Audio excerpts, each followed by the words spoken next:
perkuliahan hari ini yang materinya tentang factoring. Istilahnya keren ya, factoring.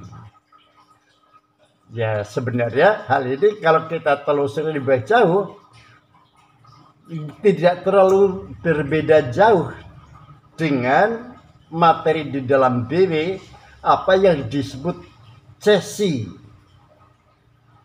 juga kaitannya dengan subrogasi. Jadi dalam factoring ini tidak terlepas dengan masalah cesi dan subrogasi. Tapi di sini saya merasa tidak perlu untuk memberitahukan apa mengenai cesi dan subrogasi, dikarenakan Anda telah lewat masalah cesi dan subrogasi, karena ini merupakan bagian yang tidak terpisahkan dengan hukum perikatan atau pada hukum perdata 3. Baiklah saudara semuanya, bahwa bagaimana keadaan carut marut pada waktu itu, pada awal-awal dari pemerintahan Orde Baru, di mana keadaan lembaga perbankan adalah tidak menunjang karena tidak tercukupkan dana untuk membiayai kegiatan-kegiatan ekonomi kerakyatan.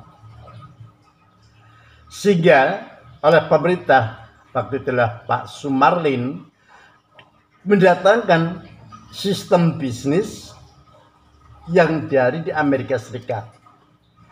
Dalam hal ini adalah dengan menciptakan suatu bisnis sehingga tidak terlalu banyak dana yang dikeluarkan, tetapi bisnis dapat berjalan dengan baik.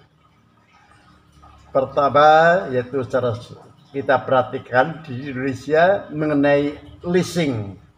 Ternyata leasing tumbuh dan berkembang cukup pesat dikarenakan dengan dana yang sangat terbatas, para lesi ini dapat menjalankan bisnisnya sehingga diperoleh keuntungan, dapat membiayai segala kegiatan-kegiatan perekonomiannya, dan terlebih di sini hal ini akan mengurangi tingkat pengangguran.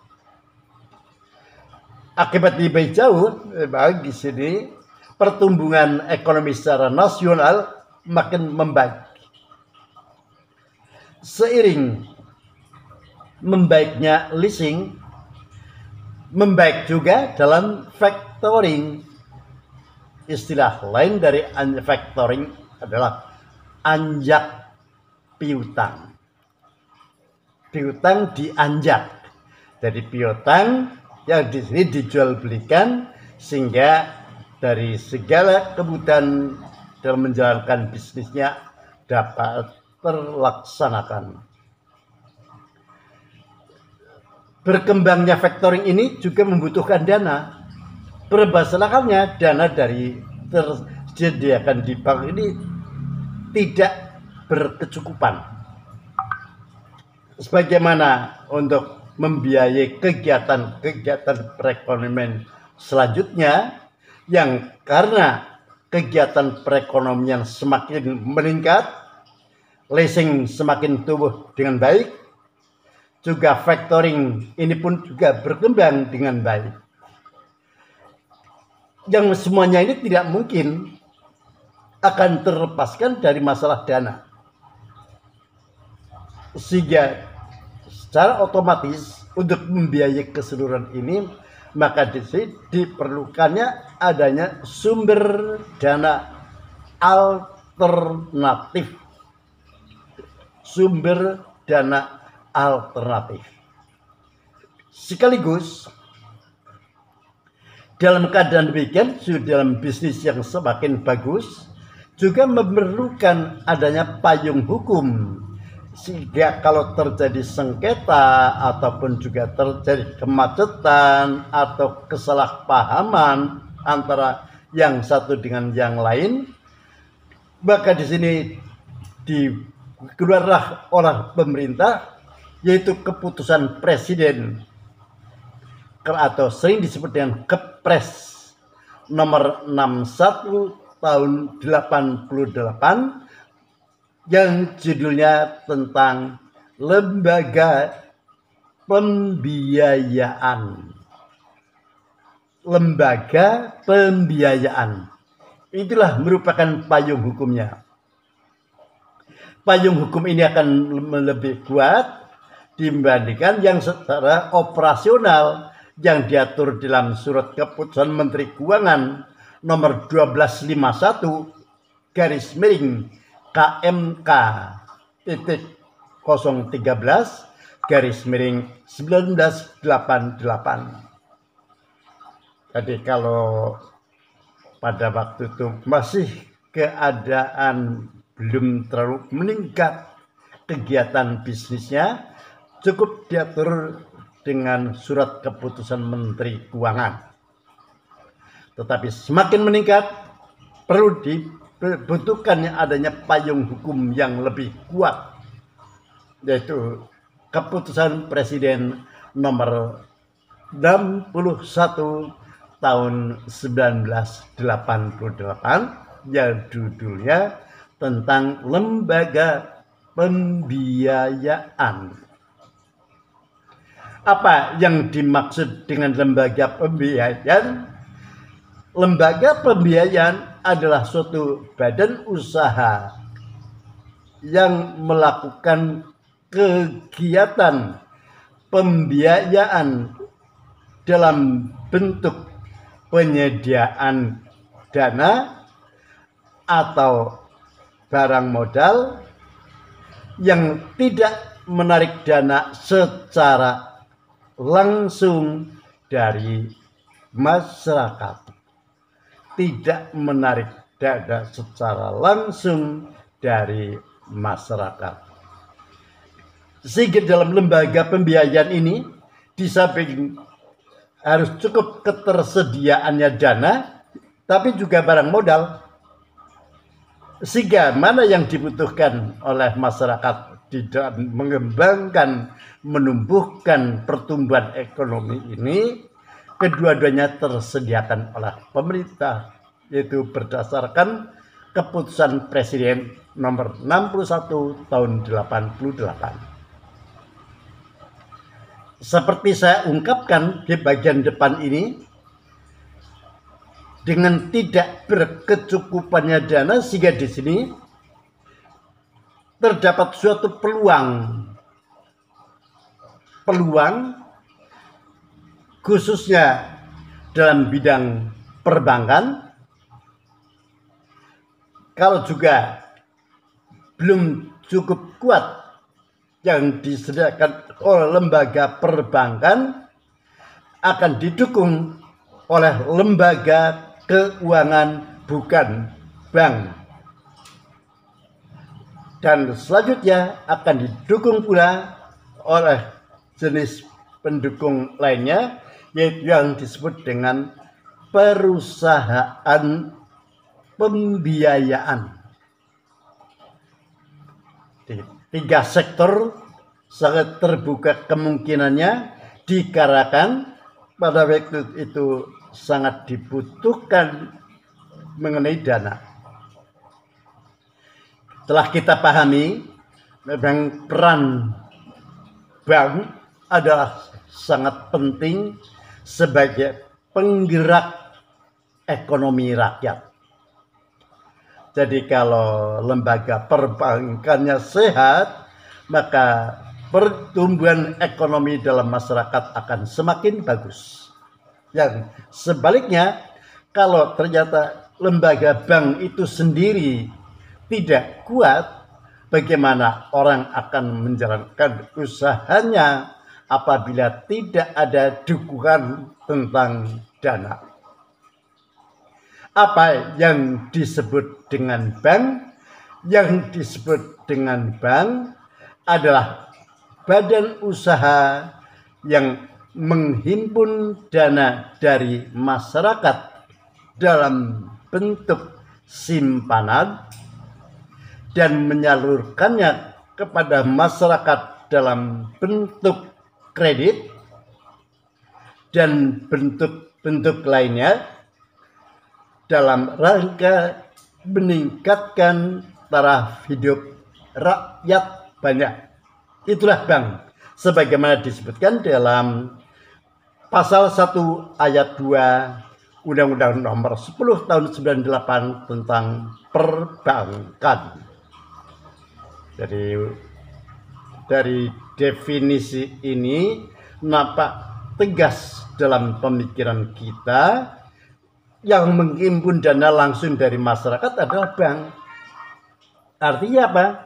Bagi masyarakat yang cukup uangnya dan daripada tidak terpakai, maka uang itu disimpan di lembaga perbankan. Sudah barang tentu dengan adanya simpanan di bank berupa deposito ini, apakah disimpan untuk jangka 6 bulan atau 1 tahun atau lebih, nanti kepada pihak penyimpan ini akan diberikan bunga yang semakin lama bunganya juga semakin tinggi. Dengan adanya dana yang tersimpankan di bank ini kan bermanfaat bagi para debitur yang nanti mengembangkan usahanya.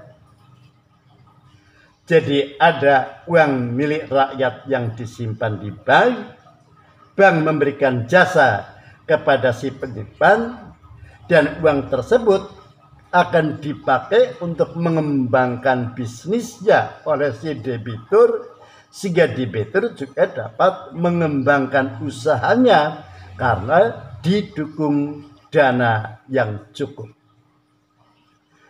Sehingga apa yang saya katakan tadi, bank sangat penting dalam menggerakkan perekonomian rakyat. Itu yang melatar belakangi berapa pentingnya bank. Karena tidak kecukupan dana di bank, kan, sehingga terbuka peluang selanjutnya lembaga keuangan bukan bank.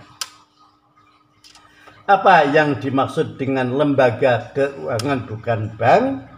Yaitu suatu badan usaha yang melakukan kegiatan di bidang keuangan yang secara langsung maupun tidak langsung menghimpun dana dengan jalan mengeluarkan surat-surat berharga kepada masyarakat guna membiayai investasi di berbagai perusahaan.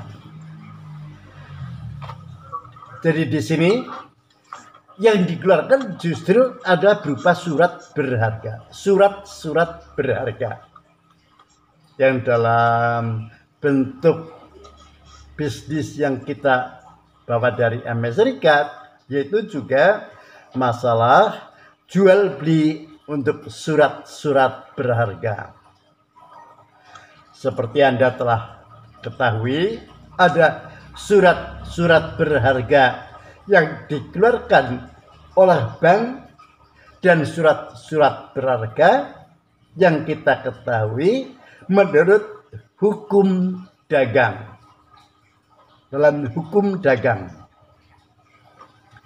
kalau surat-surat berharga yang disebutkan dalam hukum dagang atau menurut KUHD, misalnya tentang wesel, tentang cek, ini berasal dari bahasa Prancis ya, cek itu, tentang charter partai, kaitannya dengan charter kapal sekaligus dengan nahoda aja untuk beberapa waktu, juga tentang konosemen, juga Selanjutnya tentang saham.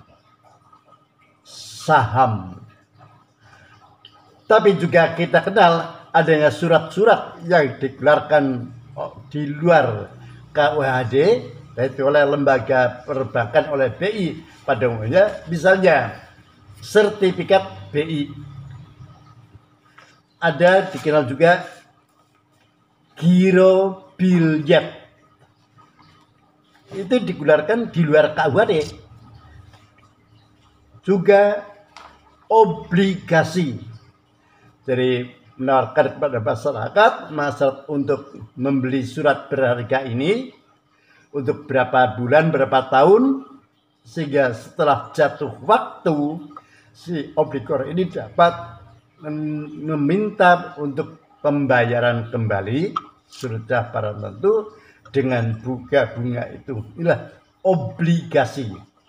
Jadi obligasi tidak dikenal di dalam kitab undang-undang hukum dagang, tapi juga sertifikat deposito. Ini yang dikeluarkan oleh lembaga keuangan, bukan bank. Sehingga dengan dikeluarkan surat-surat berharga ini, diharapkan nanti masyarakat yang mempunyai banyak uang akan dapat tersalurkan melalui LKBB untuk dapat dipergunakan oleh anggota masyarakat lainnya yang membutuhkan. Dengan demikian akan terjadi adanya pihak yang menawarkan, ada pihak yang memerlukan atau membutuhkan, sehingga akan terjadi kerjasama yang baik, sehingga perekonomian nanti akan tumbuh dan perkembangan dengan baik. Terbuka peluang usaha yang lainnya, yaitu mengenai perusahaan pembiayaan. Perusahaan pembiayaan. Apa yang dimaksud dengan perusahaan pembiayaan? Adalah suatu badan usaha yang melakukan kegiatan-kegiatan di luar bank maupun lembaga bukan bank yang didirikan untuk melakukan kegiatan pembiayaan. Jadi di sini bukan bank, tapi juga bukan lembaga keuangan, bukan bank, tapi memang didirikannya adalah untuk melakukan kegiatan pembiayaan. Inilah demikian leluasannya terbuka kesempatan untuk berbisnis itu. Sehingga dengan demikian sebenarnya apa yang disebut dengan factoring? Apa yang disebut dengan factoring yang makin tumbuh tersebut? Yang disebut dengan factoring sebagaimana disebutkan dalam pasal 1 ayat 1 Surat Keputusan Menteri Keuangan nomor 1251 garing KMK titik 013 garing 1988, yaitu suatu badan usaha yang melakukan kegiatan pembiayaan dalam bentuk pembelian dan pengalihan serta pengurusan piutang atau tagihan jangka pendek yang timbul dengan adanya suatu transaksi perdagangan, baik transaksi dalam negeri maupun transaksi luar negeri. Ini jadi lingkupnya terbatas. Lembaga pembiayaan ini akan melakukan pembelian atau pengalian pengurusan suatu tagihan, tapi untuk jangka pendek. Oleh karena itu, terbayangkanlah dari definisi ini ada unsur-unsur di dalam factoring atau perusahaan anjak piutang. Dengan adanya perusahaan anjak piutang, yaitu adanya pertama factoring atau faktor atau perusahaan anjak piutang dalam rangka pengalian piutang. Kalau dalam rangka pengalian piutang ini disebut cesionaris, yaitu sebagai pembeli utang. Di selain pihak, yaitu adanya penjual utang. Penjual utang ini disebut klien, yang dalam hubungannya dalam pengembalian utang ini disebut cedent. Dan pembeli disebut cession customer. Pembelinya customer, yang akan dihubungkannya dengan pengalian utang-utang, yaitu cesus.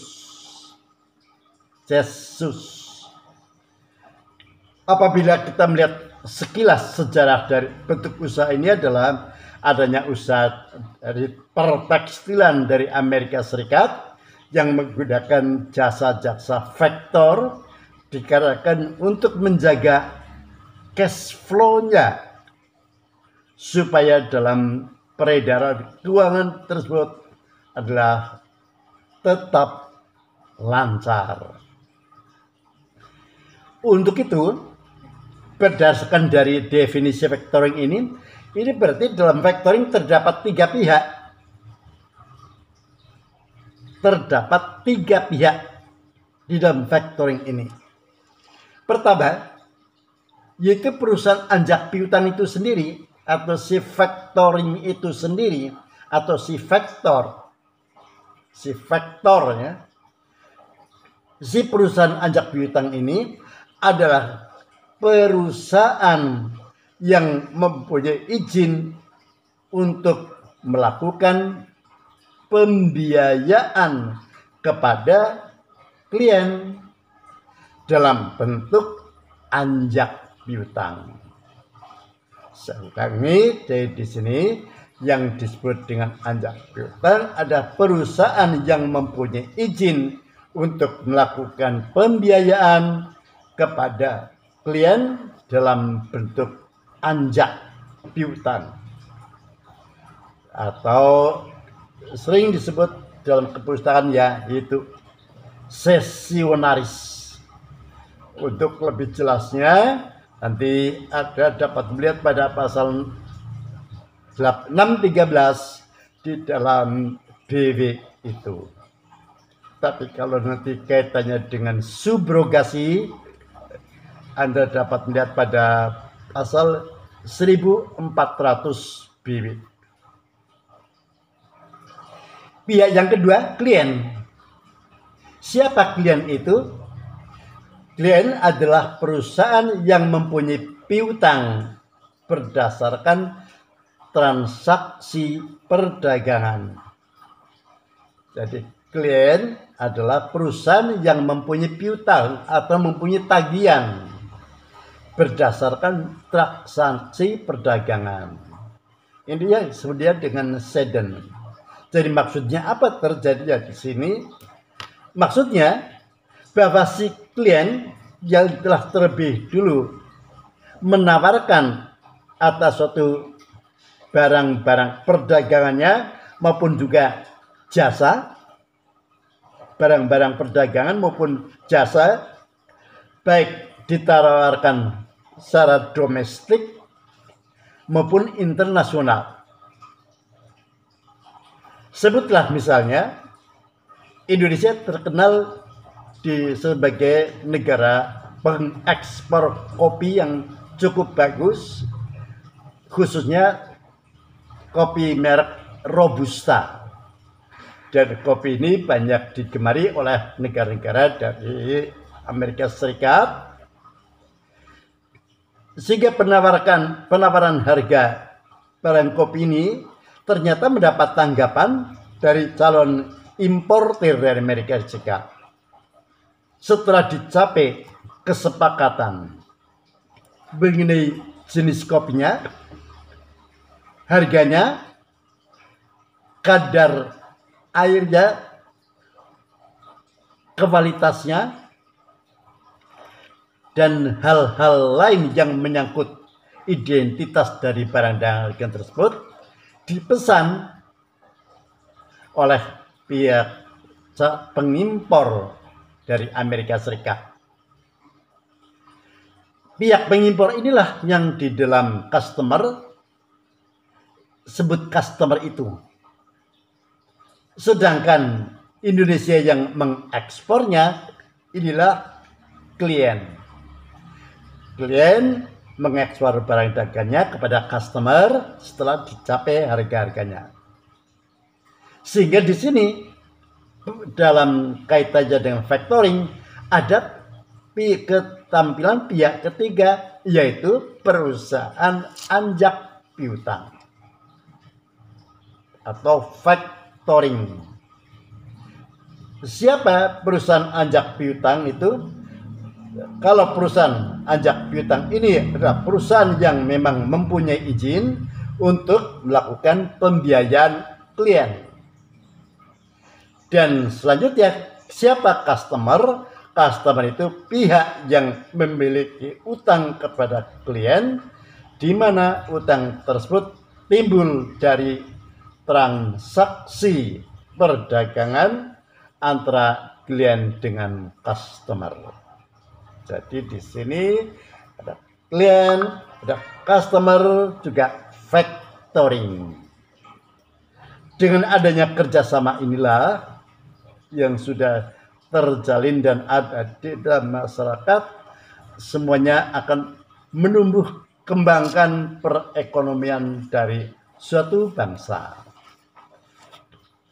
Dari apa yang telah saya ungkapkan ini, maka kegiatan customer ini dapat kita bedakan, yaitu adanya kegiatan yang sifatnya finansial dan kegiatan yang sifatnya non finansial.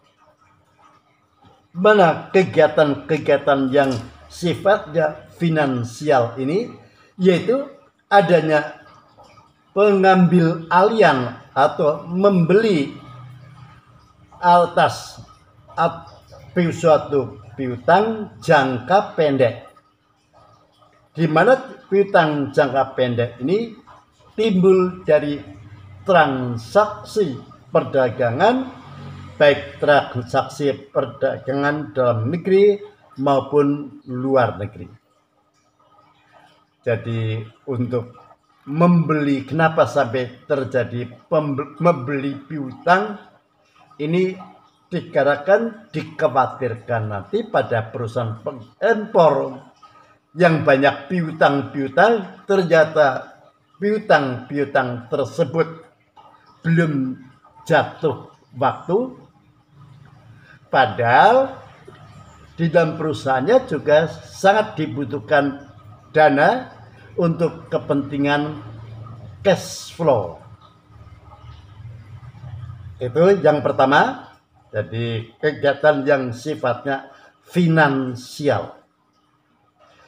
Yang kedua, tagihan tersebut adalah merupakan tagihan jangka pendek. Sudah bersifat internasional. Bahwa tagihan jangka pendek artinya tagihan untuk jangka waktu tertentu, yaitu antara 1 bulan sampai paling lama adalah 5 bulan. Itu sudah ditaati di dalam para bisnismen, baik yang sifatnya domestik maupun internasional. Yang ketiga, kegiatan factoring yang sifatnya finansial ini, yaitu objeknya ini berupa tagihan piutang yang timbul dari transaksi perdagangan. Jadi tagihan piutang yang khusus dari transaksi perdagangan, jadi bukan transaksi-transaksi lainnya, tapi dah khusus dari transaksi perdagangan. Juga bukan termasuk adanya transaksi dari sisa pembayaran, tidak termasuk itu. Jadi khusus adanya transaksi perdagangan. Yang keempat, yaitu adanya penjualan barang ataupun jasa yang pembayarannya dah tidak secara kontan. Pembayaran di sini untuk barang maupun jasa, di mana tidak dengan kontan, sehingga di sini menimbulkan hak tagih. Hak tagih di dalam perdagangan internasional, karena semuanya tidak ada yang kontan, sehingga diperlukan di sini kalau ternyata suatu ketika si eksportir ini membutuhkan dana segar, ia dapat menjual piutangnya kepada faktor. Jadi memang kedudukan faktor di dalam lembaga pembiayaan ini sangat penting untuk menjaga kelangsungan di dalam usaha perdagangan itu. Dengan demikian, piutang yang dapat dianjak adalah piutang atas nama. Piutang atas nama. Dengan demikian, kalau kita ketahui dalam piutang ini, atau yang kita kenal juga di dalam BW, penyerahan benda-benda yang tidak berwujud.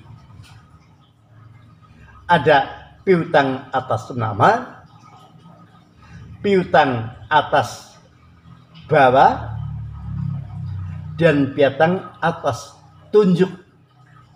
Tapi dalam kaitan dengan factoring, di sini lebih nyatanya piutang atas nama.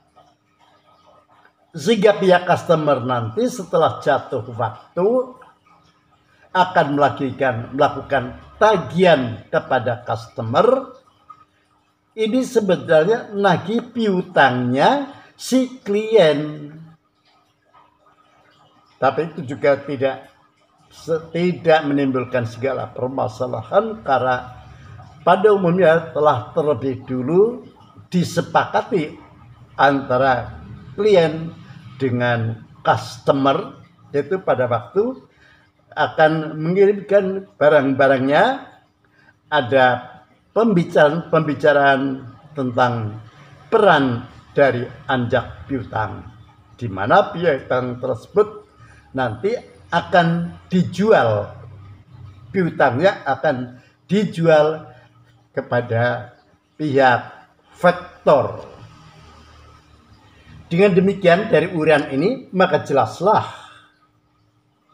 transaksi ini adalah transaksi yang timbul dari suatu perdagangan. Tidak termasuk mengenai piutang yang terjadi dari transaksi keuangan. Juga termasuk di sini tidak termasuk transaksi surat berharga,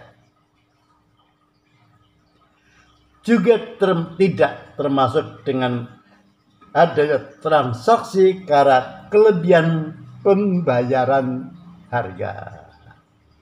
Jadi lingkupnya sini jelas, saat terbatas hanya sebatas transaksi-transaksi yang timbul dari suatu perdagangan tersebut. Sedangkan kegiatan faktor yang bukan finansial, yaitu adanya penjualan kredit secara atau penagihan piutang bagi perusahaan yang menggunakan perusahaan faktor.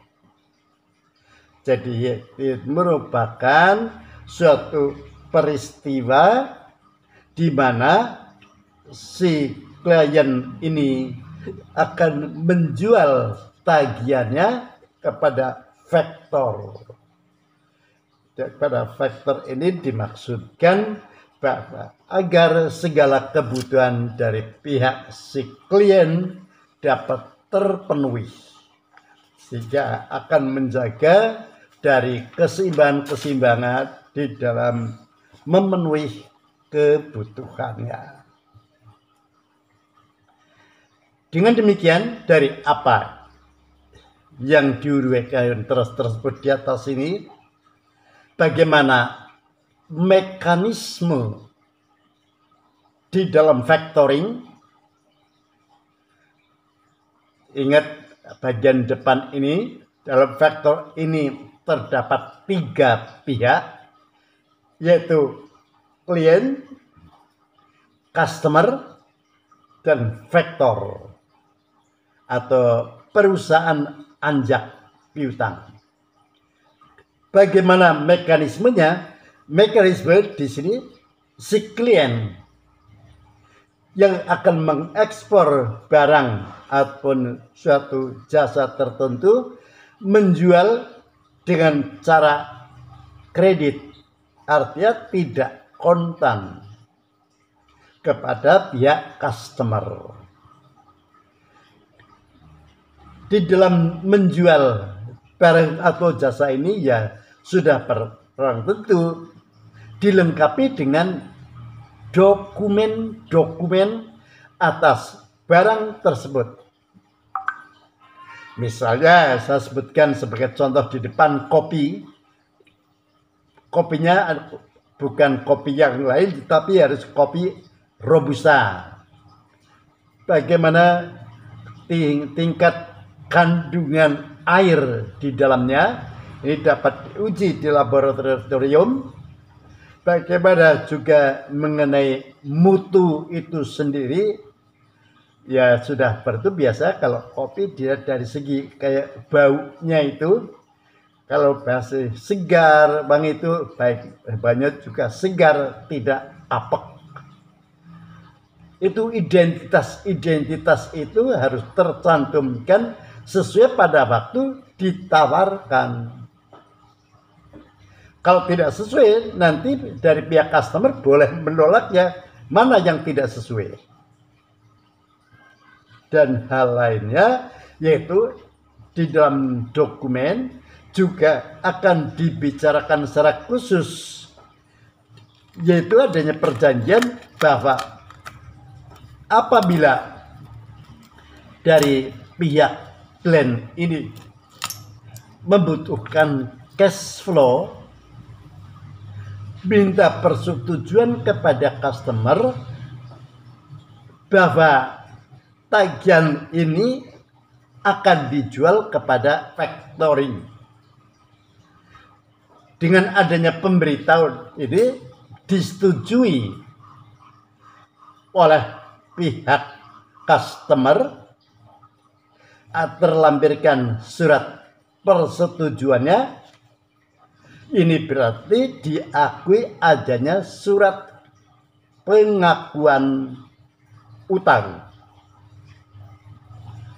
Semuanya telah berjalan dengan baik.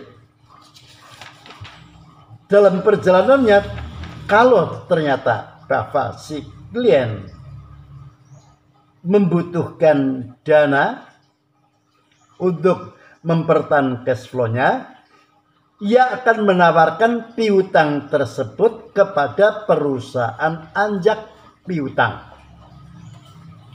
Menawarkan piutang tersebut kepada perusahaan anjak piutang.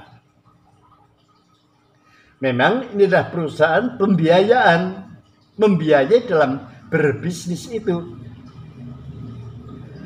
Sehingga di dalam penawaran tersebut akan dilampirkan dokumen-dokumen, misalnya pertama adanya surat bukti persetujuan dari customer akan dijual kepada perusahaan anjak piutang tersebut.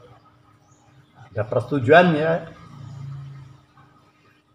Dokumen yang penting lainnya yaitu ada jaminan daripada pihak klien tersebut bahwa piutang tersebut dapat dilaksanakan.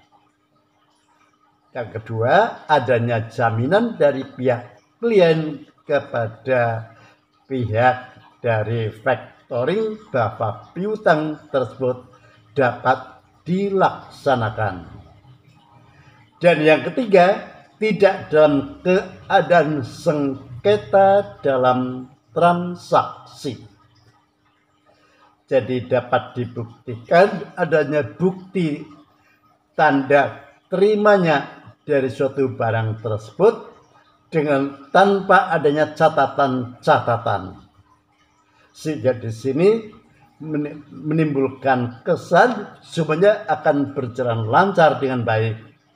Ya, dengan artian di sini tidak adanya sengketa antara klien dengan customer. Dokumen lainnya yaitu kuasa dari klien kepada perusahaan anjak piutang untuk melakukan tagihannya nanti kepada pihak customer. Kapan? Yaitu setelah jatuh waktu. Ya istilahnya sama ya, jatuh waktu maupun jatuh tempo. Karena istilah jatuh waktu ini adalah istilah yang kita kenal dalam hukum kepailitan. Di sana menggunakan jatuh waktu, artinya waktu itu sudah pada saatnya. Ya sama saja dengan jatuh tempo, berarti sudah menunjukkan waktu bahwa pihak perusahaan anjak piutang ini dapat melakukan tagihannya kepada customer. Dengan adanya dokumen-dokumen tersebut ini, sehingga di sini akan terjadi pembicaraan negosiasi antara klien dengan pihak perusahaan anjak piutang. Berapa nilainya? Pada umumnya di sini ya sudah barang tentu tidak akan dibeli 100%. Tapi pembeliannya ini antara sekitar 80-90%. Jika nanti akan tampak di sini bahwa si customer pun juga akan memperoleh keuntungan yang jelas ini.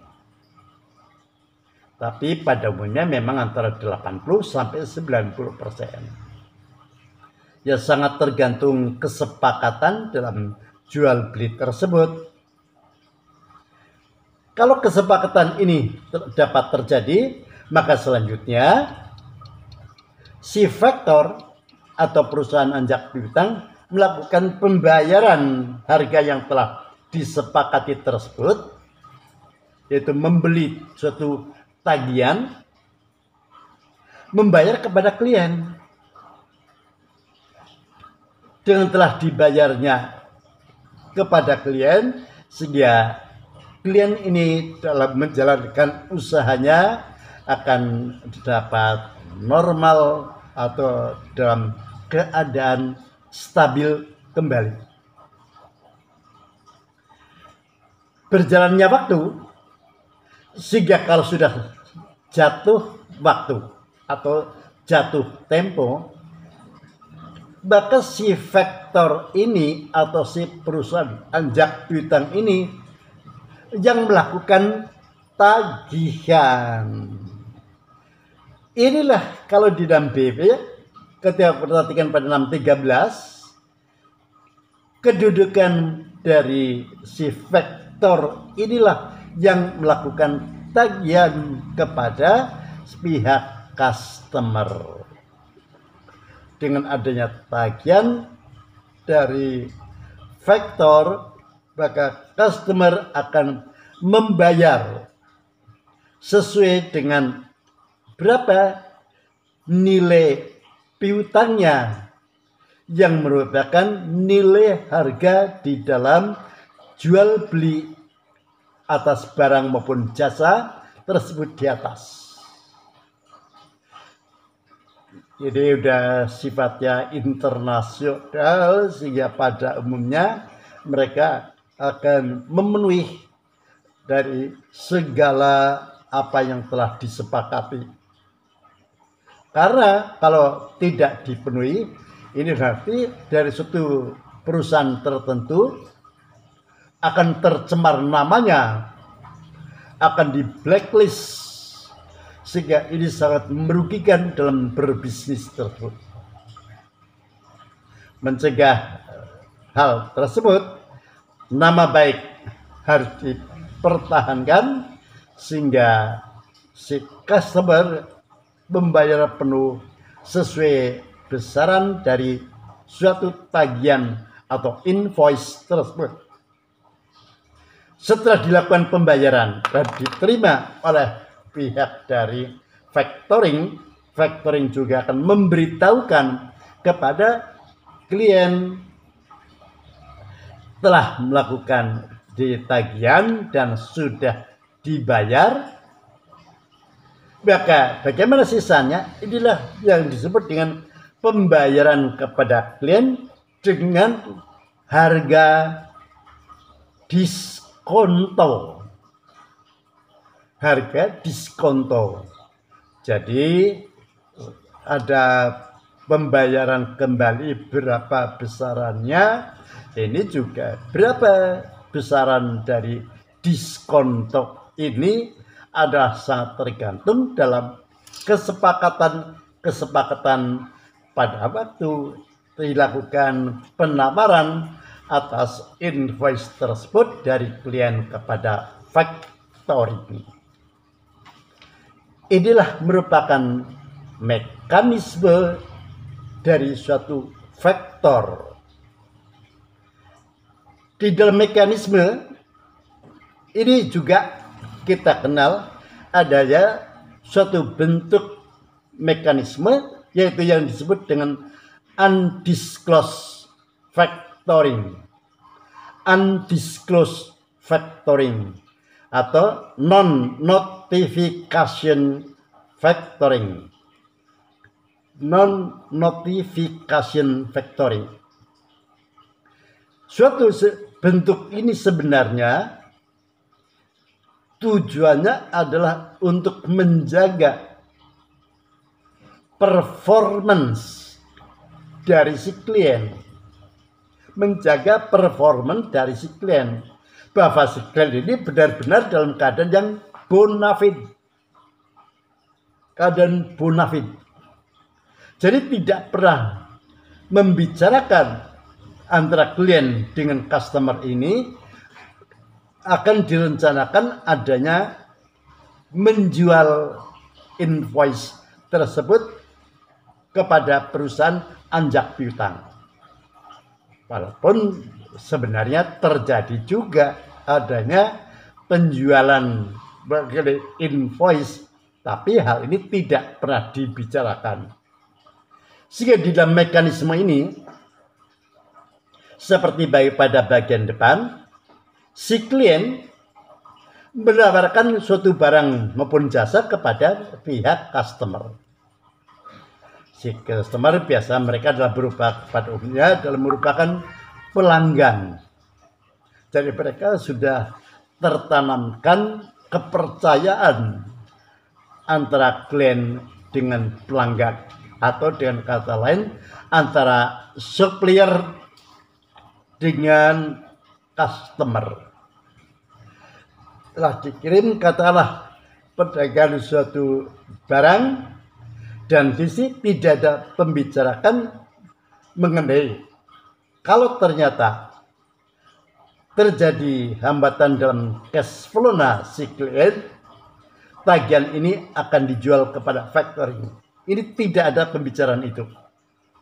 Jadi maksudnya kalau telah jatuh tempo nanti si klien baru akan dapat lakukan tagihan-tagihan atas barang ataupun jasa kepada customer. Sesudah diserahkan, buat tanda terima seperti di dalam dokumen pada umumnya, barang-barang atau jasa tersebut dapat diterima dengan baik dan tanpa catatan apapun. Atau dengan kata lain, karena dapat diterima kesemuanya dengan baik, mutunya, sehingga dalam artian tidak ada cacat. Inilah untuk menjaga kepercayaan dalam menjalankan usaha. Kepercayaan itu sangat penting. Semuanya akan saling menjaga karena hal ini adalah untuk kepentingan jangka panjang. Sekali ada cacat, hal ini sulit selanjutnya untuk dipercaya. Setelah dibuatkan tanda terima dan juga mengenai apa besarannya tagihannya nanti, yang telah diterima oleh klien ini ternyata oleh klien juga dijual kepada perusahaan anjak piutang atau factoring. Ya, sudah barang tentu di sini terdapat proses negosiasi kontrak anjak piutang antara klien dengan faktor. Kemudian klien juga menyerahkan kopi atau salinan dari invoice tersebut yang berikut dokumennya. Sedangkan dokumen aslinya tetap dipegang oleh klien. Jadi di sini faktor ini percaya bahwa semuanya dapat dibuktikan karena sesuai antara surat-surat yang berbentuk kopi tersebut dengan aslinya. Demikian pula dalam pembayaran juga terdapat negosiasi, yaitu dalam perdagangan internasional pada umumnya di sini pembayarannya antara 80 sampai 90%. Sehingga faktor membayar kepada klien. Sehingga klien di dalam menjalankan bisnisnya dapat berjalan dengan baik. Setelah jatuh waktu, maka klien di sini baru melakukan tagihan kepada pelanggan atau kepada customer. Karena memang sudah tepat pada waktunya sesuai dengan waktu yang diperjanjikan, customer juga membayarnya kepada klien. Klien setelah menerima pembayaran tagihan dari customer ini, klien akan memberitahukan kepada faktor atau kepada perusahaan anjak piutang. Di sini klien mengembalikan pinjaman kepada faktor dan biaya anjak piutang atau diskon charge atau service charge. Diskon charge atau service charge. Disinilah pihak perusahaan anjak piutang akan memperoleh keuntungan dan klien pun juga beruntung karena ia dapat menutupi cash flow-nya. Jadi Perbedaannya cukup mencolok ya di dalam factoring pada umumnya, pada mekanisme ini kalau dibandingkan dengan undisclosed factoring.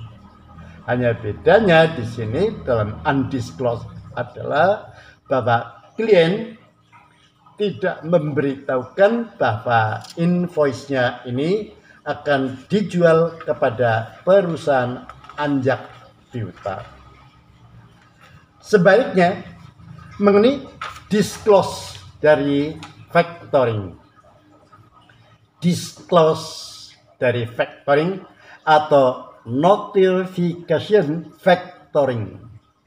Notification factoring atau which not recourse factoring. It's not recourse factoring. Mekanisme hampir sama, yaitu dari pihak klien akan menjualkan suatu barang-barangnya atau jasa kepada pihak customer.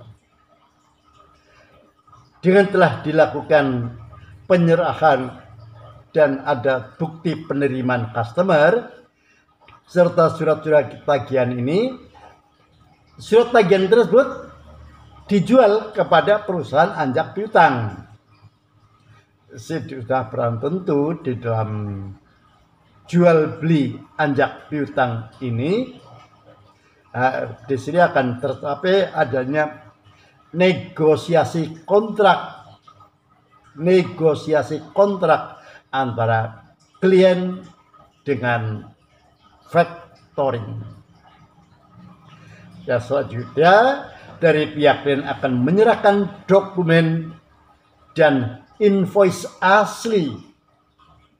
Kalau tadi undisclosed ya fotokopinya, tapi kalau di sini yang bentuk disclosed justru yang asli diserahkan setelah dilakukan penyerahan kesepakatan antara perusahaan anjak piutang dengan klien, terjadilah pembayaran. Selanjutnya, setelah jatuh waktu, klien itu melakukan tagihan kepada customer, yaitu si klien memberitahukan bahwa si tagihan tersebut dialihkan. Setelah jatuh waktu, diberitahukan bahwa tagihan ini dialihkan kepada perusahaan anjak piutang. Jadi memberitahukannya kepada customer itu pada saat jatuh waktunya. Jadi, karena apa? Ini berarti bahwa sebelumnya telah terjadi negosiasi antara klien dengan factoring ini.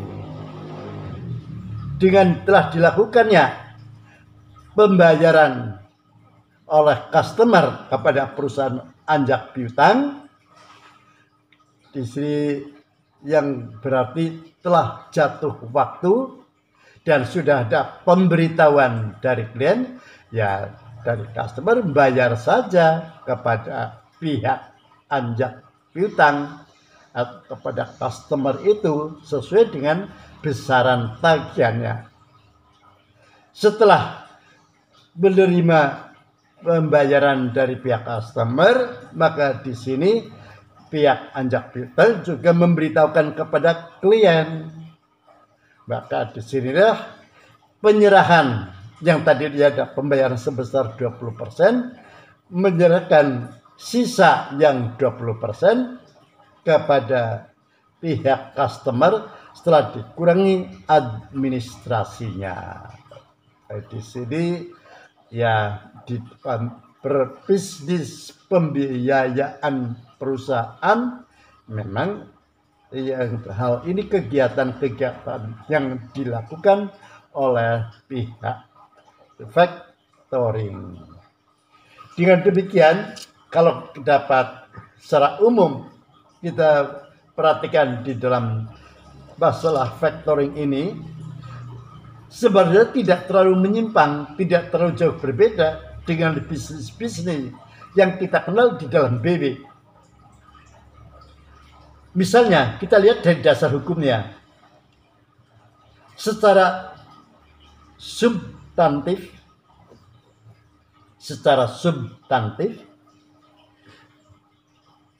hal ini tetap sesuai dengan pasal 1338 yang telah mengatur adanya asas kebebasan berkontrak. Dan tercapai negosiasi, ini berarti tercapai kesepakatan, baik kesepakatan antara klien dengan customer, ataupun klien dengan factoring, atau juga antara factoring dengan customer. Sebuah ini tidak akan menyimpang dari ketentuan-ketentuan dalam 1320. Juga saya sebutkan pada bagian awal adanya perbuatan sesi. Sesi ini juga telah kita kenal di dalam 613. Suatu bentuk penyerahan, suatu benda-benda yang tidak berwujud.